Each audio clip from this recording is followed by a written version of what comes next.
다음은 유시민 작가의 책 유시민의 글쓰기 특강에서 발췌한 내용입니다. 1. 톡해력을 기르는 방법은 톡서뿐이다. 결국 글쓰기의 시작은 톡서라는 것이다. 톡해력은 글쓰기뿐만 아니라 모든 지적활동의 수준을 좌우한다. 눈으로 텍스트를 읽고 이해하지 못하는 사람은 텔레비전을 보거나 강연을 들을 때도 핵심을 잘 파악하지 못한다. 톡해력은 체력과 비슷하다. 체력이 부족한 사람은 어떤 스포츠도 잘할 수 없다. 톡해력이 부족한 사람은 글쓰기만이 아니라 논리적 사고를 요구하는 어떤 과제도 잘 해내기 어렵다. 톡해력은 학업 성적을 좌우한다. 톡해력이 부족하면 국어나 수능 언어 영역 성적만 나빠지는 게 아니라 사회탐구, 과학탐구, 수학 성적까지 모두 떨어지게 된다. 어떤 과목이든 시험 문제 자체를 바르게 이해하지 않으면 옳게 풀 수 없기 때문이다. 글을 쓸 때도 번역을 할 때도 말하듯 쓰는 것이 좋다. 3. 텍스트는 단어와 문장으로 이루어져 있으며 정보와 논리, 이야기와 감정을 전해준다. 톡해는 텍스트가 전해주는 정보, 논리, 이야기, 감정을 파악하고 해석하고 느끼고 즐기는 일이다. 텍스트를 그저 따라가기만 하거나 그대로 받아들이는 것은 톡해가 아니다. 모든 텍스트가 옳은 정보, 앞뒤가 맞는 논리, 공감할 수 있는 이야기와 감정을 담고 있는 것은 아니기 때문이다. 톡해는 텍스트의 한계와 오류를 찾아내거나 텍스트를 다른 맥락에서 해석하는 작업을 포함한다. 톡해력은 저절로 생기지 않는다. 처음에는 텍스트를 이해하는 것도 쉽지 않다.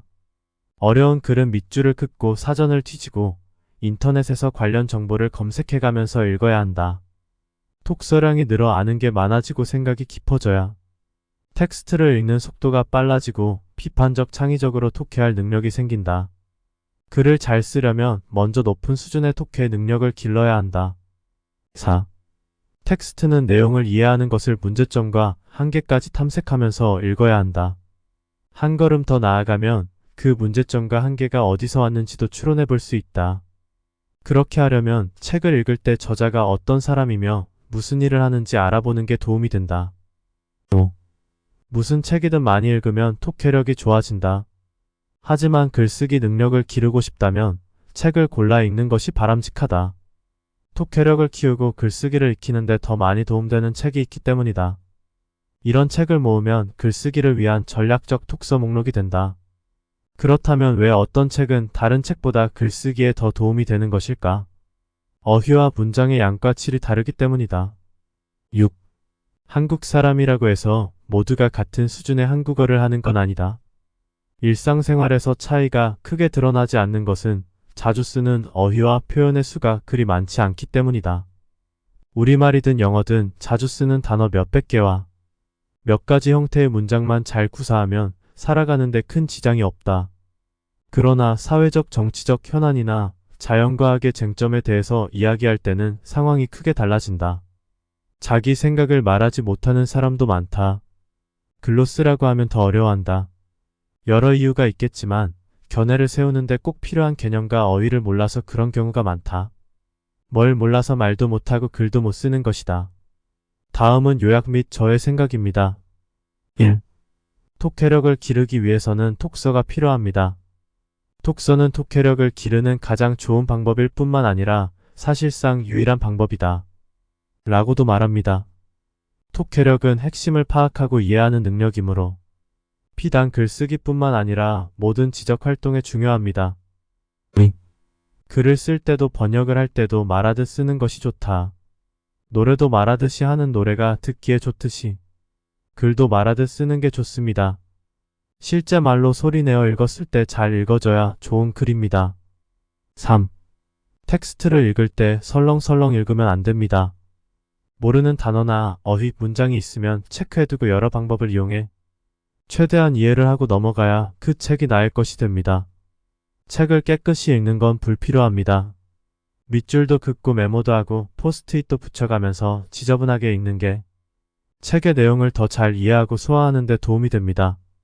잊지 않고 꼭 기억해두고 싶은 문구나 구절 내용은 엑셀이나 워드, 구글 시트 등에 따로 저장을 해두세요. 훗날 큰 자산이 됩니다. 특히 글쓰기, 책쓰기에 큰 도움이 됩니다. 4. 저자가 곧 책이고 책이 곧 저자입니다. 왜 이렇게 표현을 했고, 왜 이런 내용이 나왔고, 왜 이런 전개를 했는지 책의 내용을 온전히 이해하기 위해서는 저자와 저자의 배경에 대해서도 알아두면 도움이 됩니다. 저는 독서 입문기 시절 저자에 대해 관심이 없었습니다. 책 내용만 좋으면 되지 굳이 저자에 대해 알아야 할 필요성을 느끼지 못했습니다. 하지만 점점 책을 읽으면서 책을 고를 때 저자에 대해서도 궁금해지기 시작했습니다. 저자는 어떤 사람이길래, 어떻게 살아왔길래 이런 책을 썼고, 왜 이렇게 생각을 했는지 물음표가 생겼죠. 저자에 대해 아는 만큼 책의 이해도가 높아졌습니다. 이젠 책을 고를 때 저자를 보고 고를 정도로 저자의 중요성을 느낍니다. 어떤 책이든 많이 읽으면 독해력은 좋아집니다.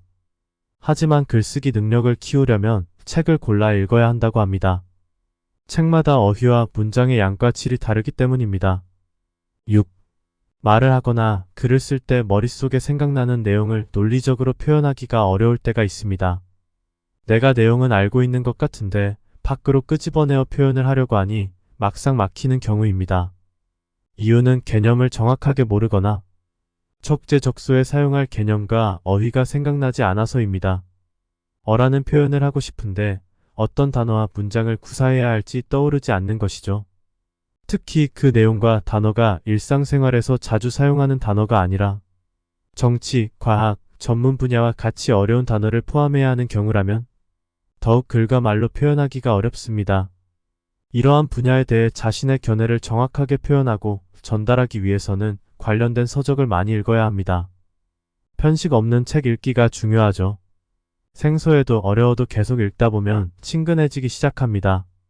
많이 봐야 개념을 이해하고 단어와 어휘, 문장이 익숙해져 글과 말로 수월하게 표현할 수 있습니다. 여러분이 꾸준히 글을 쓰면 좋겠습니다.